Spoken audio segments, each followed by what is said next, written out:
So I call this dream When Evil Frogs and Miniature Dinosaurs Attack. It starts out my sister and I are driving through a narrow valley, and all around us there's a forest floor rich with vegetation and flowers from which tall, thin cypress trees shoot up into the sky. My eyes travel from the undergrowth to the hanging vines and up the tree trunks until I'm looking up at the blue sky and white clouds between the branches of the canopy above. We come to the top of an extremely steep hill and start driving down it. The drop is so steep I feel as if I'm on a roller coaster. I fumble in my pockets for my phone so I can take pictures, and when I find it, I start to capture video. Near the bottom of the hill, the valley opens up and there is a beach on the right side of the road. There are horses running along the water's edge, and I suddenly realize I'm no longer in my sister's car, but am now sitting in a roofless bus. A tour guide is standing in the aisle gesturing to the beach, claiming the horses are wild. But I see saddles at the end of the beach tucked within the crevices of some rocks to hide them, and realize the tour guide is full of shit. So at the end of this valley lies the border into another country, and the only way to get into the country is through a steel tunnel that leads to a ladder which goes up to a parking garage.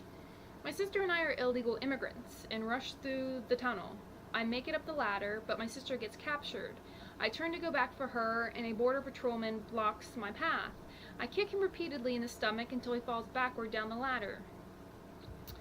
There are train tracks running through the parking garage, and people are milling about aimlessly, which gives me the sense the place has been converted into a shelter.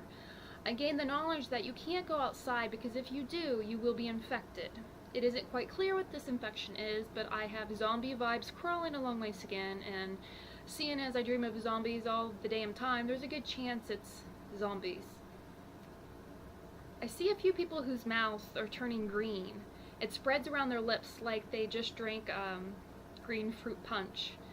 And unfortunately, this is a sign of the infected. So I have all these people walking around with these green mouths, and their eyes are getting glazed over and kind of zombie-like, but they're not zombies. I'm not sure what they are. So to cure an infected person, you have to stab them in the heart with a particular knife. And why this knife is special and cures this disease, I haven't a clue. So I'm lying on the ground. I don't know how I got on the ground. I'm just suddenly lying on the ground, still in the parking garage, and there is an evil person standing over me.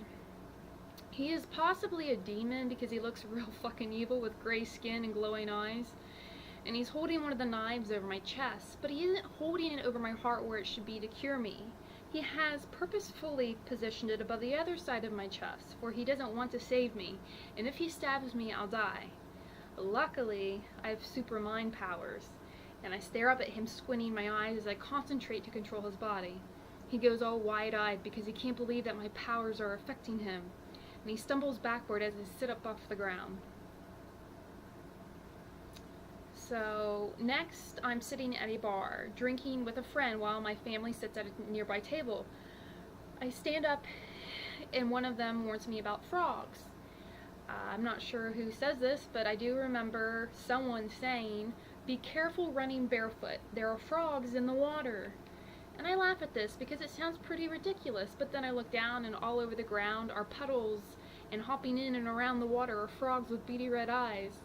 So I tiptoe through the puddles, watching the frogs so they don't jump on me, when I notice that within one of the puddles there are two miniature raptors curled up side by side, velociraptors. And they don't look alive, they're kind of just laying there with their eyes closed, not really moving.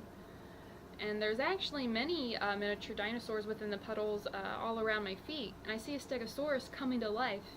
And eventually all the tiny little dinosaurs are up and walking around. And I try to take pictures, but then the little bastards start attacking everyone. So once we escape, I don't know how we escape, I don't remember, I don't know, but once we escape and leave the bar, my friend and I are walking through a field at night with drinks in our hand. We stop as an airplane takes off into the night. Ahead of us, black smoke rushes out from the plane's engines, and there are other spectators in the field, and we watch as we wait for the pilot to perform a barrel roll.